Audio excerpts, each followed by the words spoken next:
adalah tanda keberuntungan seseorang. Atau Al-Quran mengatakan mereka yang bercahaya itu adalah fafi rahmatullah. Mereka itu adalah orang yang berada dalam rahmat.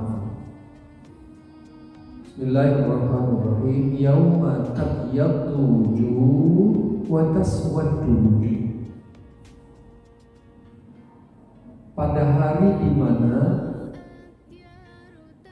tabyaddu wujuh, wajah-wajah yang putih berseri, wajah-wajah yang bercahaya. Wa taswaddu wujuh, sebaliknya ada wajah yang hitam kelam. Jadi sebenarnya nanti pada hari kiamat kita sudah tahu apakah kita pulangnya ke neraka atau kita pulangnya ke surga. Kita juga sudah tahu orang lain itu pulangnya kemana, kita tahu. Dari mana? Dari cahayanya, dari cahaya. Cahaya itu dalam tasawuf adalah gambaran dari kualitas ibadah seseorang. Karena itu mohon maaf, dalam tasawuf yang dibawa pulang itu bukan amal. Kenapa bukan amal? Amal itu sesuatu yang kita lakukan. Amal itu kan artinya pekerjaan, aktivitas. Kita sholat subuh, amalnya apa? Ya sudah kita lakukan tadi. Sholat subuhnya sudah kita lakukan, itulah amal kita. Itu sudah kita lakukan. Apakah itu yang akan dibawa pulang? Oh tidak. Jadi bukan amal yang dibawa pulang, karena itu sudah dilakukan. Yang dibawa pulang itu bukan wudunya, karena wudu itu sudah dilakukan. Yang dibawa pulang itu adalah kualitas amalnya, hasil dari amal itu. Jadi bukan wudunya, tapi tanda bahwa orang itu berwudu adalah cahayanya. Tanda bahwa orang itu beribadah kepada Allah, fa fi rahmatillah, dia berada dalam rahmat Allah.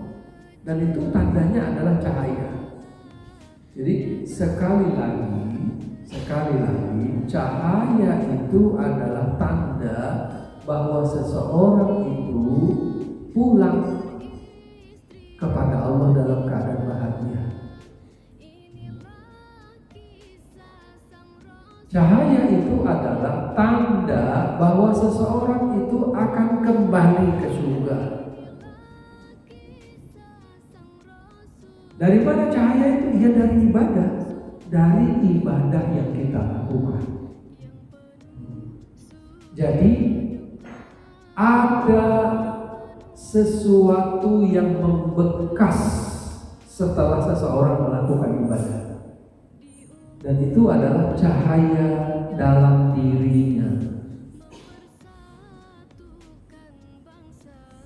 Kalau ada pertanyaan begini, apakah ibadah kita sudah menghasilkan cahaya buat kita? Wallahu a'lam, kita mungkin belum tahu.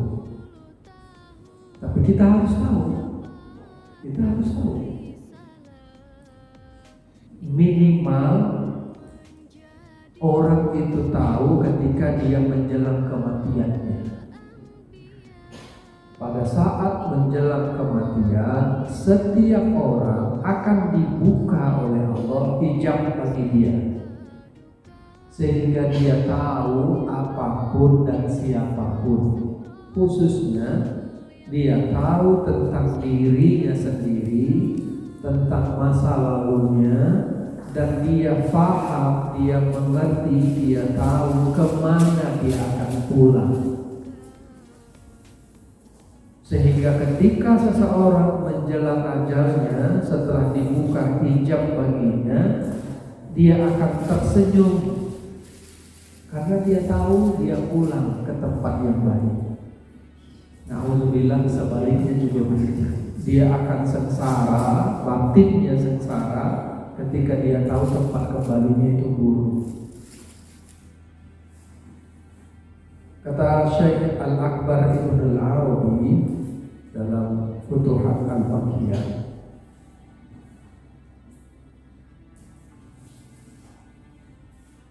bagaimana keadaan seseorang nanti di alam mahsyar, di padang mahsyar, itu ditentukan keadaannya di alam barzakh, alam kubur. Kalau alam kuburnya bahagia, maka mahsyarnya pasti baik. Kalau terang dalam kuburnya, maka di padang mahsyar, di alam mahsyarnya, dia pasti terang. Fafiyamahmutillah.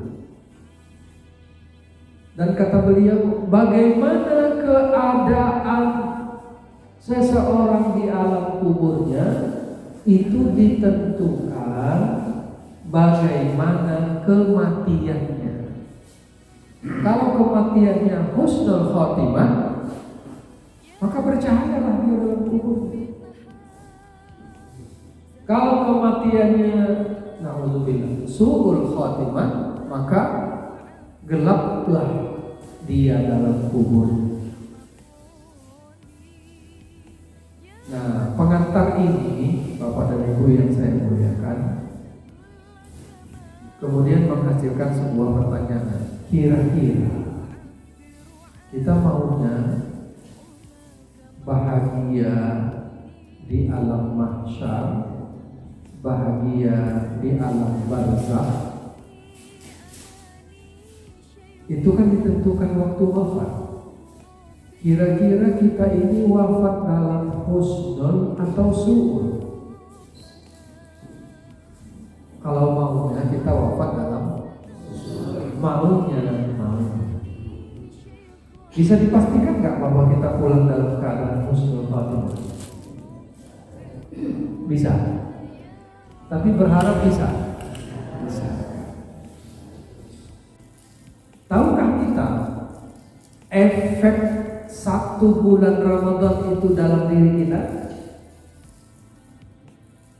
Kalau nggak tahu kita, berarti ada yang salah dalam ibadah kita. Di hadapan Bapak Ibu ada minuman, ada air putih, ada teh, ada roti, udah dimakan, nggak apa-apa. Pertanyaan saya begini, kalau kita sudah melakukan sesuatu amalnya apa? Amalnya minum. Tahukah kita setelah minum ada sesuatu yang kita rasakan? Oh ya, tahu lah, pasti tahu lah. Kalau agak banyak nanti kenyang kita.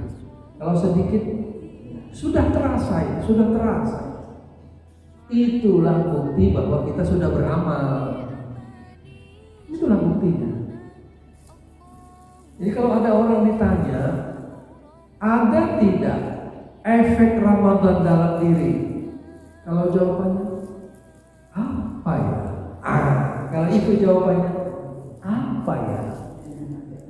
Itu berarti tidak jelas dia sebetulnya beramal atau tidak beramal. Kan itu jawabannya. Sederhana. Jadi bisakah kita ukur diri kita dengan ibadah kita? Oh bisa dong. Bisa. Saya kadang-kadang suka mencontohkan begini. Bapak Ibu yang masih aktif bekerja di kantor, atau tidak usah di kantor, di rumah saja. Kita punya aktivitas di rumah. Ibu-ibu yang masih senang menyiapkan makanan buat keluarga, itu ibadah? Ya, itu ibadah. Itu ibadah. Apakah ibu-ibu yang sudah menyiapkan makanan buat keluarga dia merasakan sesuatu setelah menyiapkan makanan itu? Iya, dia pasti merasakan sesuatu. Apa rasanya? Bahagia. Ada kebahagiaan. Apalagi kalau yang disiapkan itu dimakan lahap oleh suami, oleh anak, menantu, cucu, ya kan? Iya, senang bahagia. Dipuji pula, jadilah gitu.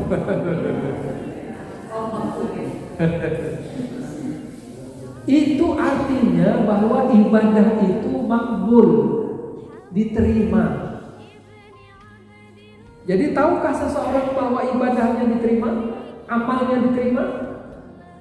Ya tahu lah. Kalau dia nggak tahu, kalau ada ibu-ibu yang dia tak tahu bahwa masakannya itu diterima atau tidak, itu artinya apa?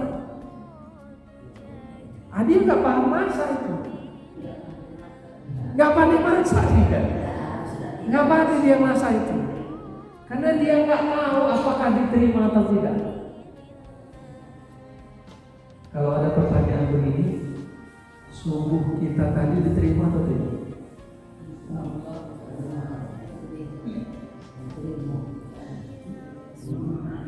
Kalau nggak tahu, berarti dia nggak paham, dia ngapain tadi?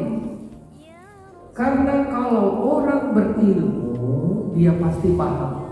Yang nggak paham itu adalah orang yang tidak berilmu.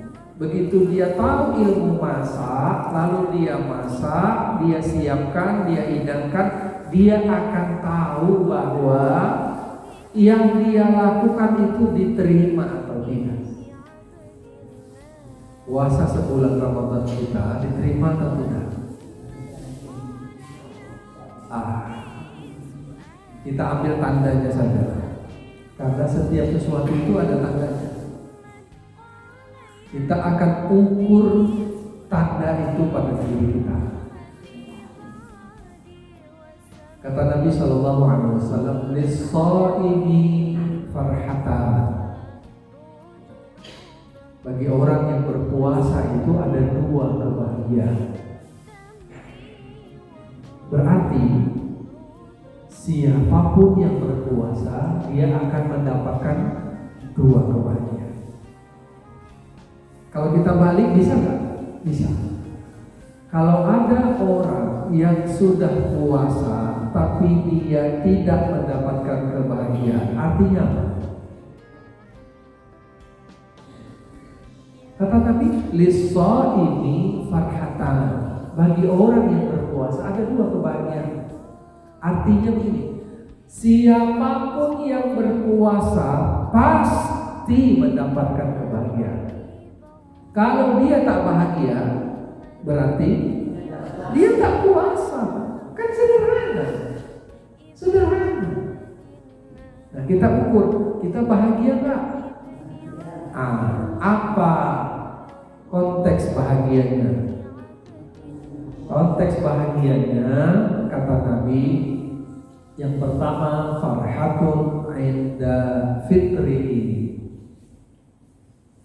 Dalam teks hadis yang lain saya baca farhatun indal iftar.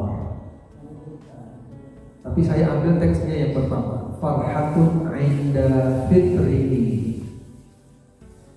Yang kedua, wa farhatun 'inda liqa'i rabbih. Kita ambil yang pertama. Semua orang yang sudah melakukan puasa farhatun, bahagia, senang. 'Inda, ketika, pada saat. Fitrihi. Fitri itu ada dua makna. Fitri yang pertama maknanya al-iftar, berbuka. Berarti orang yang berpuasa itu bahagia ketika berbuka. Sebagian orang mengatakan bahwa bahagia ketika berbuka itu bahagia ketika menghadapi hidangan berbuka. Bisa diterima? Bisa. Betul apa yang dikatakan Nabi SAW. Orang itu bahagia ketika mendekati berbuka, itu bahagia.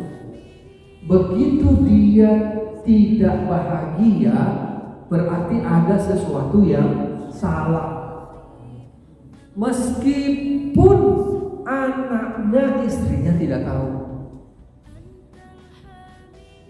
Jadi bahagia itu ketika menghadapi hidangan. Iya. Cuma ada makna lain.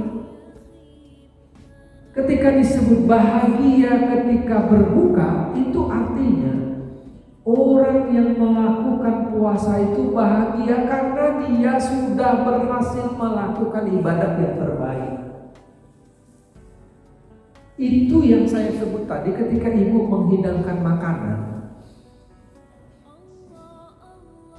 Rapi tempat makanan itu, indah dilihat makanan itu, belum lagi dicicipi oleh keluarga, itu ada kebahagiaan. Kenapa? Puas sudah melakukan yang terbaik. Karena siapapun yang tidak melakukan amal pekerjaan secara baik, dia pasti tidak baik. Dia pasti tidak baik. Alah, garam tadi lupa pula dimasuk. Kalau teringat dia, bahagia nggak dia?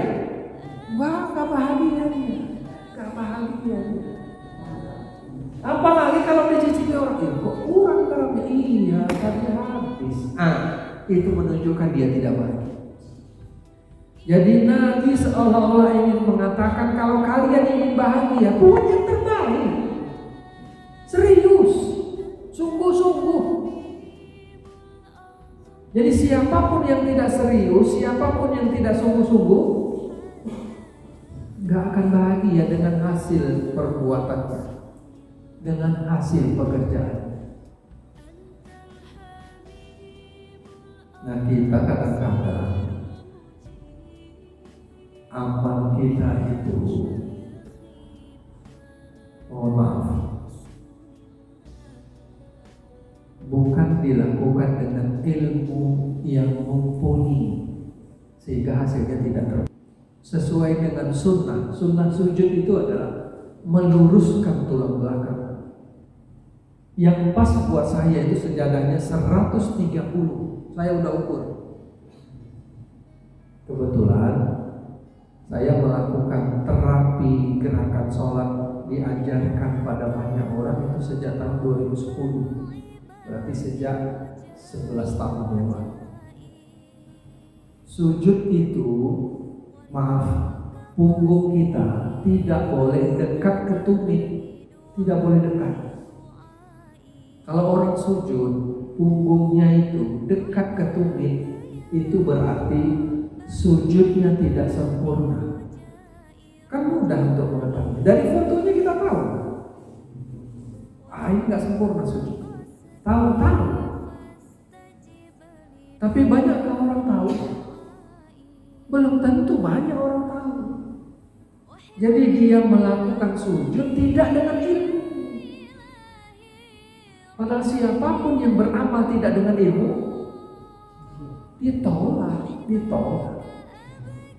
Jadi posisi paha itu, tegak lurus ketika sujud. Tidak boleh posisi paha itu dia condong ke belakang. Tidak boleh. Kalau dia condong ke belakang, ini tulang belakangnya pasti tidak lurus. Lalu kemudian saya posting dengan hadis-hadis. Ada 3 hadis yang saya posting. Boleh lebih dilihat di Facebook saya. Muhammad Iqbal Irham. Itu saya posting 3 itu mengatakan tidak la tujzi'u, tidak dibalas. Tidak dibalas artinya tidak diberikan balasan. Tapi terjemahnya tidak sah. Kalau terjemahan lain tidak sempurna. Sujud kalau tidak dalam posisi seperti yang disebut oleh Nabi.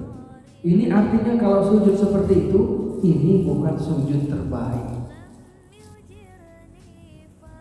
Jadi saya ulang, orang itu akan merasakan bahagia ketika perbuatan amal yang dilakukan itu dilakukan dengan sungguh-sungguh, dilakukan secara terbaik. Kalau tidak, tidak.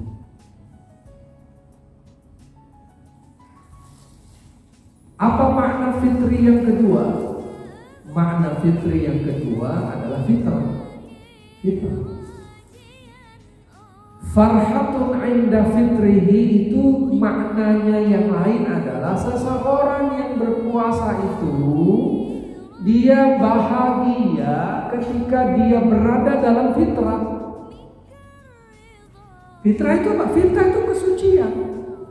Jadi rupanya orang itu bahagia ketika dia melakukan kesucian diri, proses kesucian diri. Apa contoh? Contohnya jujur. Semua orang jujur pasti bahagia.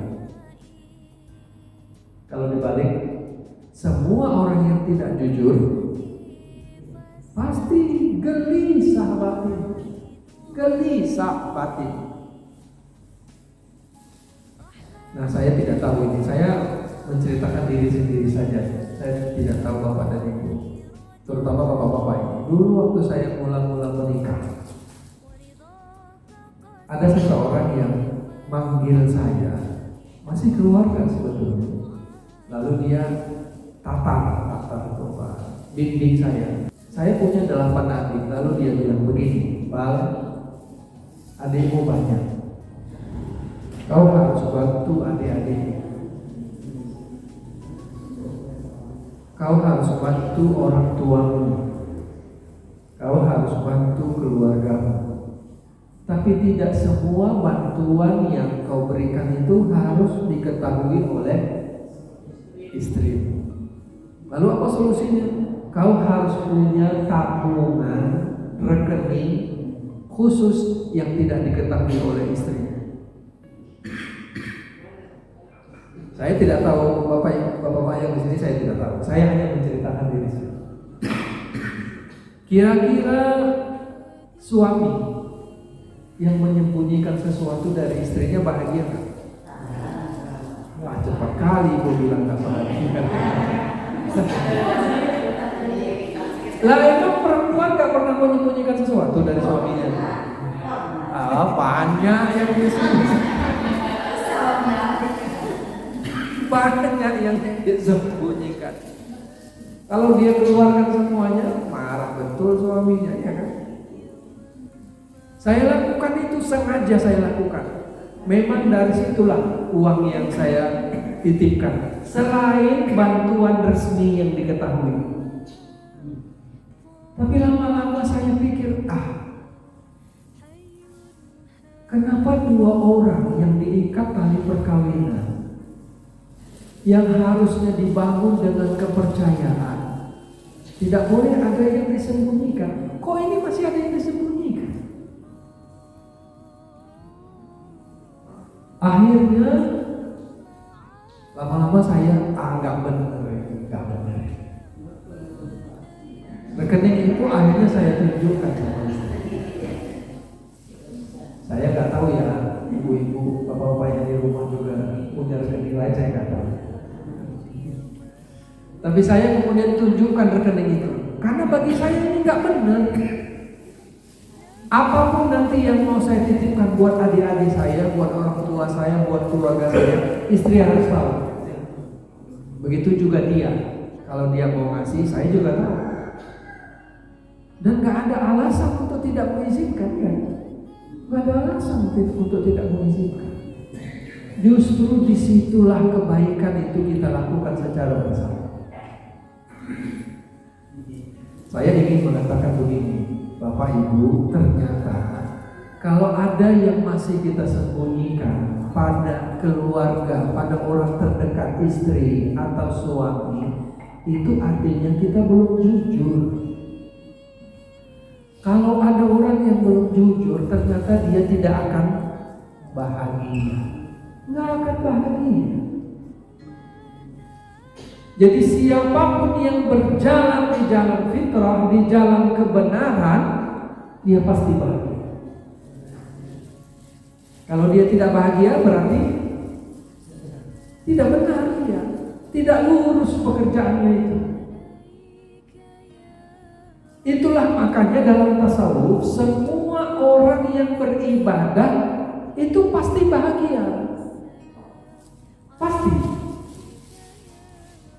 Semua yang sholat subuh itu pasti bahagia. Kalau habis sholat subuh tidak bahagia, ya tapi dia ikut berjamaah, berarti ada yang salah dalam sholatnya sehingga dia tidak menghasilkan kebahagiaan. Jadi semua ibadah ukurannya sebetulnya sederhana. Ukuran ibadah itu adalah bahagia, dan bahagia itu ada dalam diri kita, bukan di luar diri.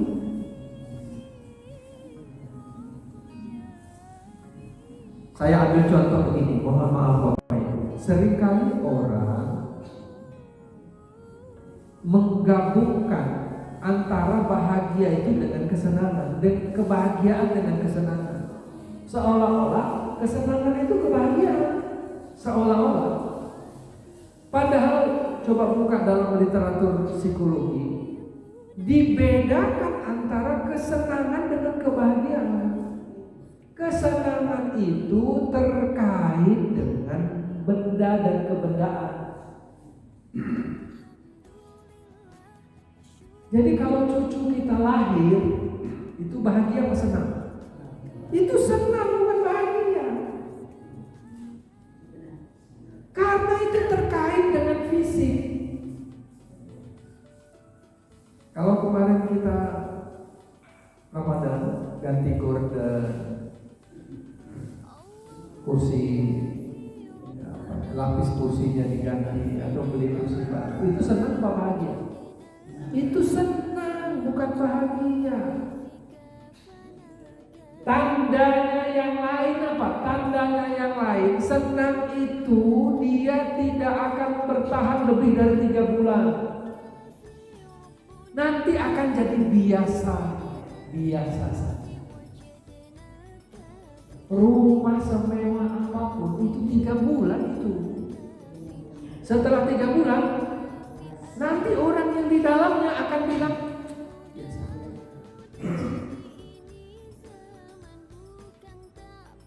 Kalau nggak percaya, main-mainlah ke Italia, kota yang indah. Tapi 3 bulan di sana. Setelah itu, biasa. Di Bali itu indah. Tapi tanya sama orang yang di Bali, biasa aja. Biasa aja. Danau Toba itu indah, tapi tanya sama orang yang tinggal lahir di pinggir Danau Toba itu, biasa. Itu artinya itu bukan kebahagiaan, itu kesenangan. Itu kesenangan.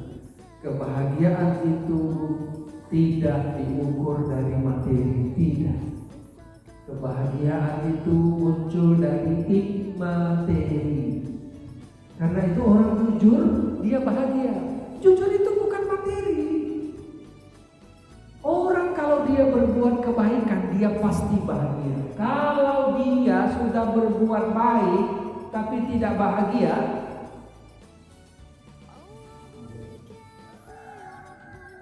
udah sedekah dia, udah wakaf dia, tapi gak ada kebahagiaan dari infaknya, dari sedekahnya, dari wakaf. Itu artinya bahwa ibadah itu tidak ikhlas, pasti tidak ikhlas. Karena ikhlas itu membawa pada bahagia. Karena bahagia itu tidak akan bisa dihilangkan oleh orang lain. Gak mungkin orang lain menghilangkan kebahagiaan kita. Kesenangan kita bisa hilang oleh orang lain, tapi kebahagiaan tidak. Karena kebahagiaan itu dia melekat di dalam diri kita. Siapa yang bisa menghilangkan? Gak ada yang bisa menghilangkan. Kita sendiri yang bisa menghilangkan. Karena itu dalam tasawuf, bahagia itu hanya akan ada dan melekat selamanya ketika seseorang mendekat kepada sumber bahagia. Dan sumber bahagia itu adalah Allah. Jadi orang yang berpuasa bahagia, iya pasti bahagia, pasti. Kalau dia tidak bahagia, berarti ada yang salah dalam puasa. Itu farhatun inda fitri. Yang kedua, wa farhatun inda liqa'i rabbih. Kebahagiaan kedua yang diperoleh oleh orang yang berpuasa adalah ketika liqa, bertemu rabbih, Tuhan. Kapan? Pertemuan yang sempurna itu ya setelah kematian lah. Itulah pertemuan yang sempurna. Kalau dalam hadis-hadis ada diceritakan nanti penduduk surga, ahli surga akan bertemu dengan Tuhannya pada hari Jumat. Setelah bertemu dengan Tuhan, bertemu dengan Allah, penduduk surga itu ditanya, semua ditanya. Kira-kira pertanyaannya begini, apa perasaannya setelah ketemu Tuhan?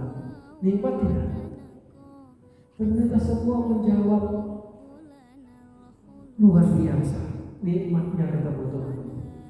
Mana lebih nikmat dengan surga? Semua mengatakan nggak ada apa-apanya surga ini.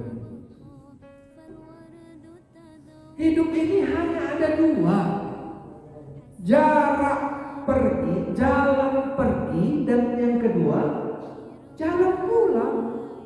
Mana ada yang lain? Bapak Ibu dari rumah kemarin itu jalan pergi, sudah di sini. Nanti setelah ini jalan pulang. Jalan pulang cuma dua. Jadi kalau ada usia seseorang itu 80 tahun, maka jarak pergi dan jarak pulang itu bagi dua, plek bagi dua. Setengahnya adalah jarak pergi dan setengahnya pasti jarak pulang. Kalau 80 tahun lah usia kita jatahnya misalnya, berarti 0 sampai 40 adalah jalan pergi. 40 lebih sehari adalah jalan pulang sampai 80. Semua orang yang sedang menuju pulang itu pasti bahagia. Gak ada orang yang menuju pulang tuh gak bahagia, gak ada. Kecuali perampok, takut dia pulang. Kecuali orang yang dikejar-kejar polisi, takut dia pulang. Kalau hidupnya enak, hidupnya tenang, hidupnya bahagia, semua orang menuju pulang itu bahagia. Semua. Yang tidak bisa pulang kampung padahal sudah niat pulang kampung, ya itu bisa mengganggu kebahagiaan. Kenapa? Karena kembali ke asal itu bahagia. Kematian itu adalah pulang kembali kepada asal. Dan semua yang kembali kepada asal pasti bahagia. Kalau ada yang tidak bahagia berarti orang itu bermasalah. Orang itu pasti bermasalah. Anak yang tidak bahagia pulang ke rumah itu pasti bermasalah dengan ayahnya, dengan ibu. Suami yang tidak bahagia pulang ke rumah, dia ada masalah. Istri yang tidak mau pulang, ada masalah dengan suami.